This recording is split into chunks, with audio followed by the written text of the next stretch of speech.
Welcome back, Pokemon trainers. Professor Chaz here. The lab coat's on back order. Now, as I mentioned in the earlier video this week, I want to start having more content here on the channel, which is including today, going to be the third installment of what I want to now have as a weekly series, online Pokemon Wi-Fi battles, using my Pokemon X game. So, as I've been doing, I'm kind of like choosing a team of 6. Anyone that wins the battle, I'm giving a little glowy green victory to there. You'll see at the end of the video. And I'm going to cycle them out for other Pokemon from my main team throughout the generations. So that being said, we have one returning member of the team. That'll be Sprout the Venusaur. And we're going to look at 5 new Pokemon I'm going to include into the team for this week's battles here. So let's check them out. Here we have my very first Pokemon ever, Shelbert the Squirtle. This was given to me by Professor Oak back in Pallet Town. So originally, like I said in my origin video, he came from Pokemon Blue, but this is actually a Fire Red recreation of Shelbert plus the rest of the team. And he is kind of basic in the moveset. I have him trained for defensive purposes here, and he's also holding Eviolite, so it's going to help increase his defenses against the opponents. And his attacks are Scald. Now, the idea with Scald is to try and get a burn, and if so, I can start using his last attack, Protect, and his defenses to try to wait out the opponent and let the burn take them down. Now, for weaknesses, he's got Ice Beam to cover his grass weakness, and Dig to cover his electric weakness. Now, usually he doesn't win a battle on his own, I will admit that, but he is good there for supporting the rest of the team.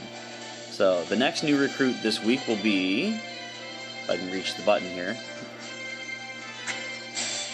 Rocky the Sandslash, also from my Fire Red team there. He was the, initially I caught him to take on Lieutenant Surge's Electric-type gym in Vermilion City. And he is holding the Muscle Band, which improves all physical attacks, which is all that he has here. He's got Rock Slide to deal with his Ice weakness, X-Scissor to deal with his Grass weakness, Sandstorm, which gives him a boost with the Sand Veil ability, which gives him more evasion during the Sandstorm, and Hoenn Claws will increase his attack stat plus his accuracy to make Rock Slide a little bit more likely to hit.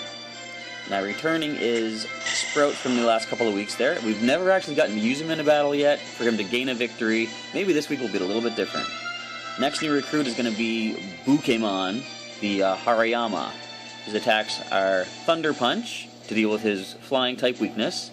We've got Smelling Salts on there in the interest of if we can get a paralyze with the Thunder Punch, Smelling Salts does double damage to a paralyzed opponent. It does heal them of that, but for that one turn, a double boosted Smelling Salts might be enough to knock them out perhaps.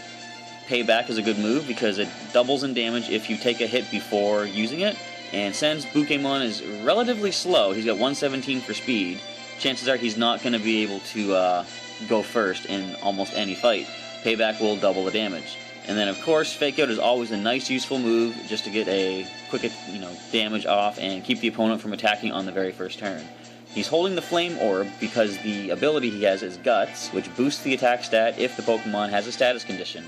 Now, a lot of people like to run Toxic Orb as well. Flame Orb, I don't mind because the Guts ability, it ignores the attack drop of Burn, whereas most Pokemon when they're Burn will take a 50% drop in attack stat. With the Guts ability, Buukemon doesn't need to worry about that.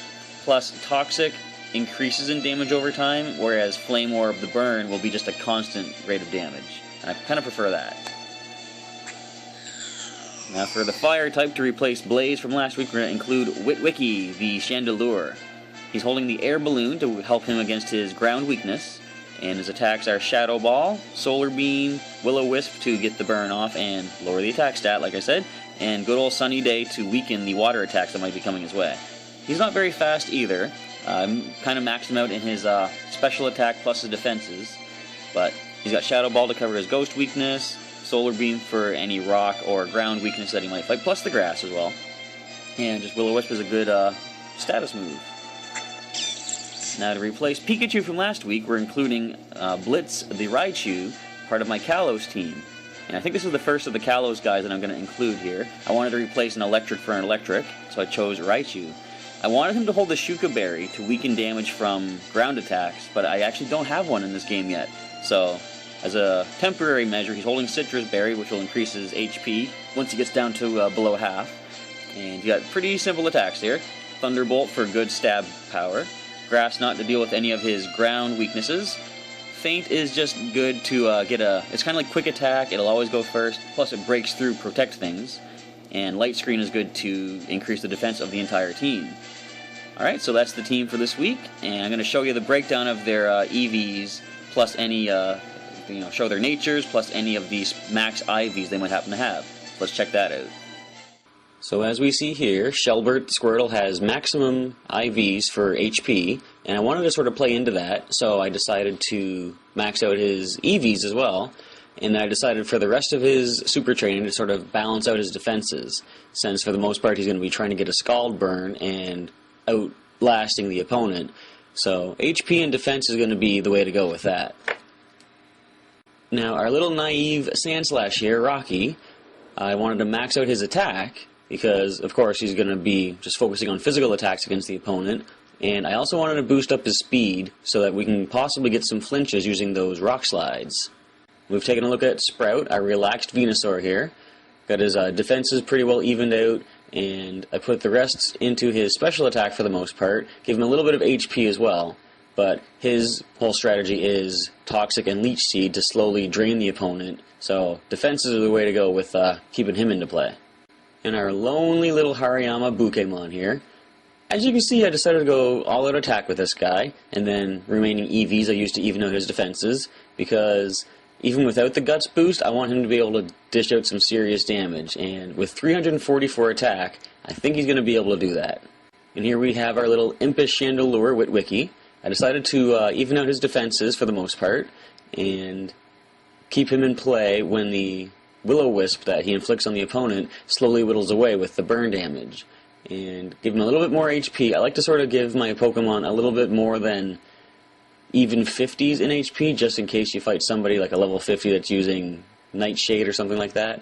You want to be able to have at least a little bit more HP to survive any multiple 50 HP attacks like that. And the rest of the EVs I put into a special attack.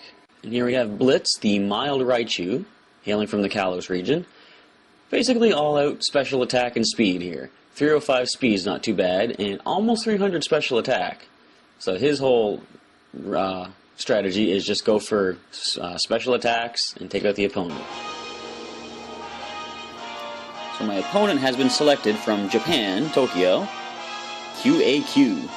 Alright, so we're looking at a Gliscor, Greninja, Crustle, Shedinja, Staraptor, and Aegislash. So I'm seeing a couple of ghost types. I'm trying to think what we can use for the best of our team here.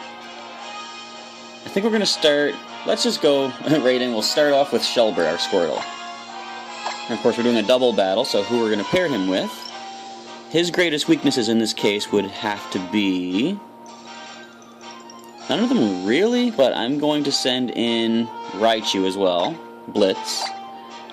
And in addition, I want Sprout to finally get a victory, so I'm going to send in Venusaur. And the final Pokemon... I don't think... I go with Hariyama. I'll send Buukemon. We'll see how this goes.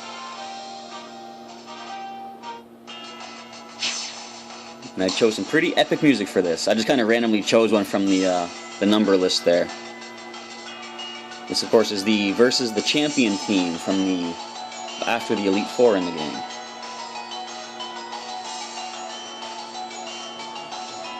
Alright, so my opponent leads with Gliscor and Greninja. I imagine we're going to see Protein on that Greninja here. So I don't think I want to stay in with my Raichu because of a possible Earthquake from Gliscor. First things first, let's try and use an Ice Beam to take out the Gliscor. And just bump the camera. Whoops. Now who can we send in instead? I believe Sprout can probably take the Earthquake the best of them. Alright, let's do this. So come on, Blitz. Get out of there. In comes Sprout. Here comes a U-turn from Greninja, becoming a Bug type. And Shelbert takes it. Gotta love that boosted defense and the Eviolite. So Greninja makes its escape from the battle.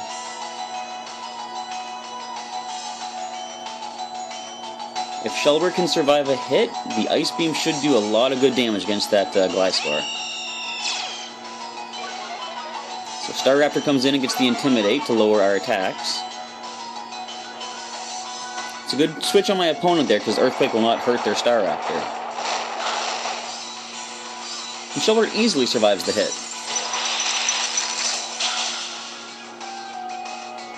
So that good half damage on the Gliscor. I'm imagining we're going to see Toxic Heal from that Gliscor now with the ability. So let's try and throw another Ice Beam at the Gliscor. And let's Protect with Sprout, because I imagine Staraptor's probably going to go for a Brave Bird against him. And so is Gliscor going for Protect. So Protect on both sides of the field here. Brave Bird indeed was brought up. And Ice Beam blocked by the Protect as well.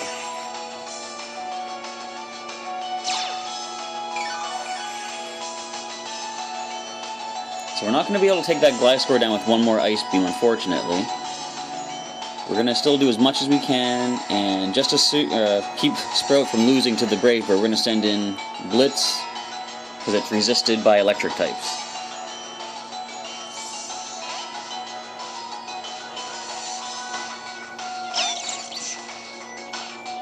Alright, so here comes Toxic. Poor Shelbert's been poisoned.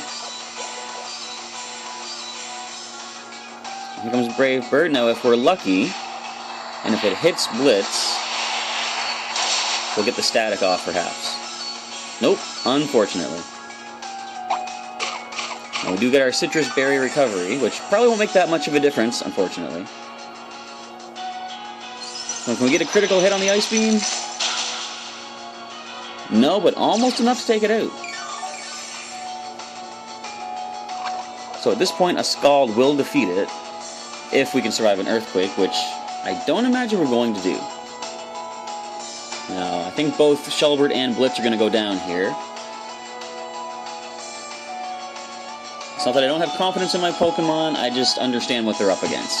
So we're going to try Scald on Gliscor, Thunderbolt on the Staraptor. I honestly did not expect Blitz to outspeed that Staraptor. Well, that's one threat out of the way. Whew.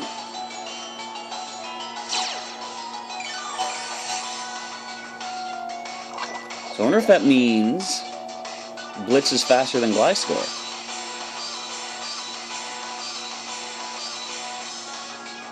This would be a good time to break out the Feint attack, too, here.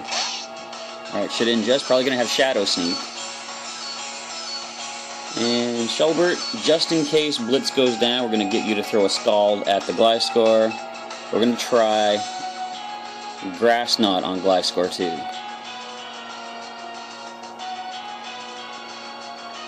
See how much this does. Not quite enough to take it out. Not enough HP left for a substitute, however. Fortunately, Shelbert was not touched this turn, so he's going to take that Gliscor down. We did take Confusion, unfortunately, from Shedinja. Alright, threat number 2 out of the way. So we know my opponent only has Shedinja left, as well as the Greninja. Double Ninja types coming after us here.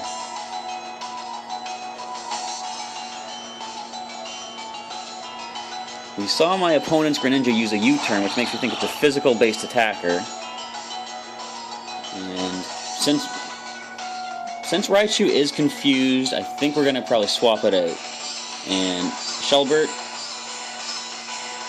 let's just go with Scald attack on Greninja, see what happens there.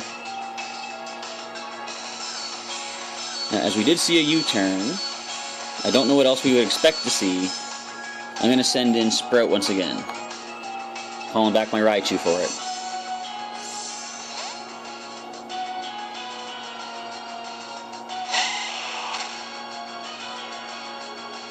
So here comes an Ice Beam. Probably targeting down the, Venusaur. No problem. So it looks like the Greninja is holding the Life Orb item. And we do get the burn on the Greninja, which is what I was kind of hoping for there. Okay, so Poison will take Shelbert down, sadly. You did awesome, though, Shelbert. Proud of you, man. That burn damage is definitely going to make a difference in this fight. And my final Pokemon takes the field. Hariyama. Go Buukemon. Shedinja will be easy to take out simply because we do have a Dark-type move on my Hariyama here. And even if we didn't, we've got Toxic on Sprout. So I think our next target will have to be the Greninja, which I'll use a Fake-Out attack. And I'll throw a Toxic. Tell you what, no. I'm going to throw a Leech Seed at that Shedinja. I'm going to Fake Out that Greninja, see if we can keep it from fighting, and the burn might take it out. Not quite, but it's going to be close. And we missed with the Leech Seed. Oh, no. So, that being the case, we're going to Protect with Sprout this turn, just to get some more HP back. And then we'll try a Toxic next turn. Now, the Flame Orb has kicked in, which means at least we can't be hit with any other kind of status attack. We're going to try Payback on the Shedinja, and we're going to Protect with Sprout. We know Greninja is down this turn. I just want to make sure I have both of my guys ready to go against the Shedinja. So he does go after Buukemon with the extra sensory, but he hangs in there. And the Life Orb takes down Greninja before the burn can even do it. Now, can he break through confusion? Come on! Unfortunately not. Now the burn will take him down. All we need to do is get a Toxic or a Leech Seed off against the Shedinja and we've won the match, because of course Shedinja has only 1 HP. One turn of any sort of HP draining will be the end of it.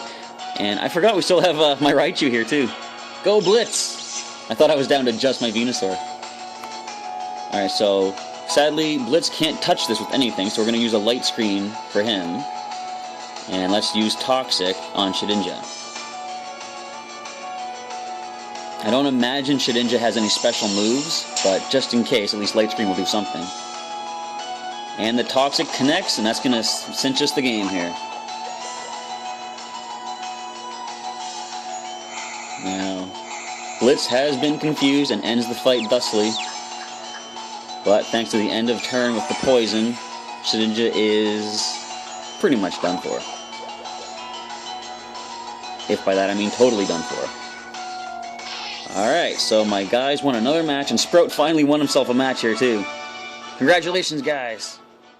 And so, in an impressive 2-0 victory, Shelbert, Blitz, Sprout, and Buukemon earned themselves a spot in the victory circle with the nice glowy green highlight.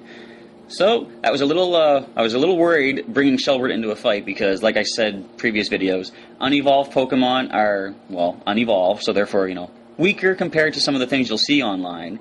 I didn't know how long it was going to take me to get a victory with Shelbert on the team, but as it turns out, not that long at all. So, if you see anyone in this group shot that you want to see me use in the next week's video, feel free to leave a comment and let me know, and I'll include them into the team there. So, that being said, thank you for checking out the video, and I'll catch you next time.